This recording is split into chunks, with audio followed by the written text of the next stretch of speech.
नमन है उस त्याग को जो व्यक्तिगत सुख छोड़कर धर्म का मार्ग चुनता है। नमन है उस प्रेम को जो विदाई के समय आंसुओं में दिखाई देता है। और नमन है उस मर्यादा को जो सबसे कठिन क्षण में भी कर्तव्य का साथ नहीं छोड़ती।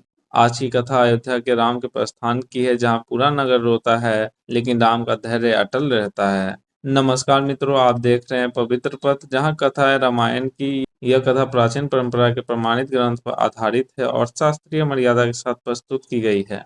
पिछले एपिसोड में हमने देखा राम को वनवास का आदेश, सीता का साथ जाने का निर्णय, लक्ष्मण का समर्पण और वन यात्रा की तैयारी। अब वह समय आ गया है जब राम वास्तव में अयोध्या छोड़ेंगे। आज की कथा रामायण के सबसे भावनात्मक विदाई प्रसंगों में से एक है। राम वन जाने की तैयारी करते हैं, राजसी वस्त्र त्याग दिए जाते हैं, वनवासी जीवन का अनुसार साधारण वेश धारण किया जाता है।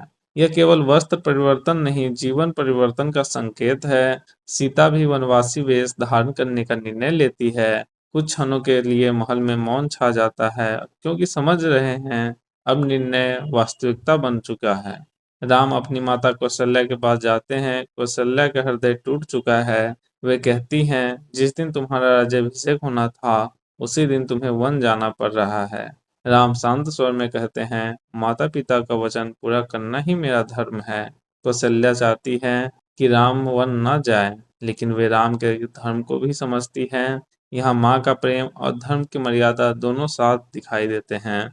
लक्ष्मण अपनी माता सुमित्रा के पास जाते हैं। सुमित्रा अत्यंत धैर्यवान है। वे लक्ष्मण से कहती है, राम की सेवा ही तुम्हारा सबसे बड़ा धर्म है। वे आगे कहती हैं, वन में राम को ही अपना पिता समझना और सीता को अपनी माता। यह संवाद रामायण के सबसे प्रेरणादायक पारिवारिक उपदेशों में से एक माना जाता है। राजा दशरथ भीतर से पूरी तरह टूट चुके हैं। वे राम को देखकर बार बार कहते हैं, मैं तुम्हें रोकना चाहता हूँ, लेकिन अब वे अपने वचन से बंधे हैं। राम उनके चरणों में झुकते हैं और कहते हैं, पिताश्री, आपका वचन ही मेरा मार्ग है।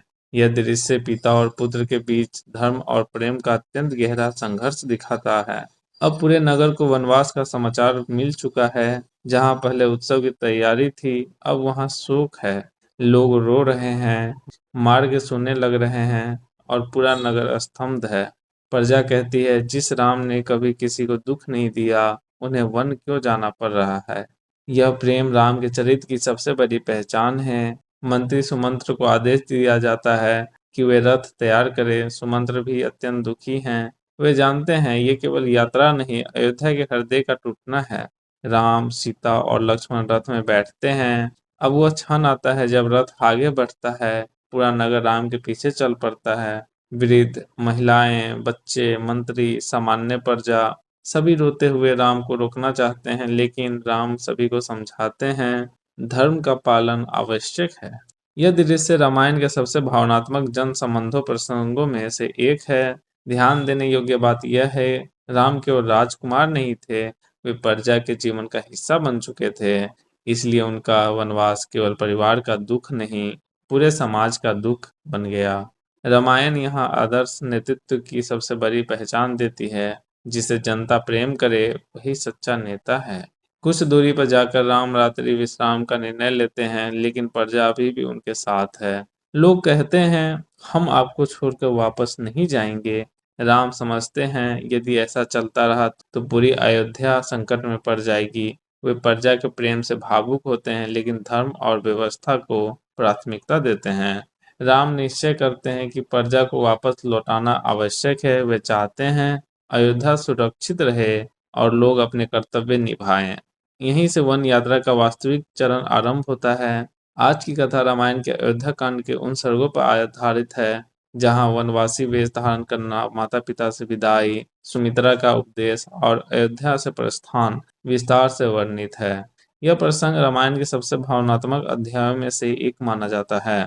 आज की कथा हमें यह सिखाती है, सच्चा धर्म कठिन समय में पहचाना जाता है। नेतृत्व जनता के प्रेम से बनता है और परिवार का संस्कार हर व्यक्ति को महान बनाता है। राम का प्रस्थान हमें यह सिखाता है, कर्तव्य का मार्ग कठिन हो सकता है, लेकिन वही व्यक्ति को अमर बनाता है। यदि आपको राम का धैर्य और अयोध्या की प्रजा का प्रेम भावुक कर गया हो, तो कमेंट में अवश्य लिखिए, जय श्री राम।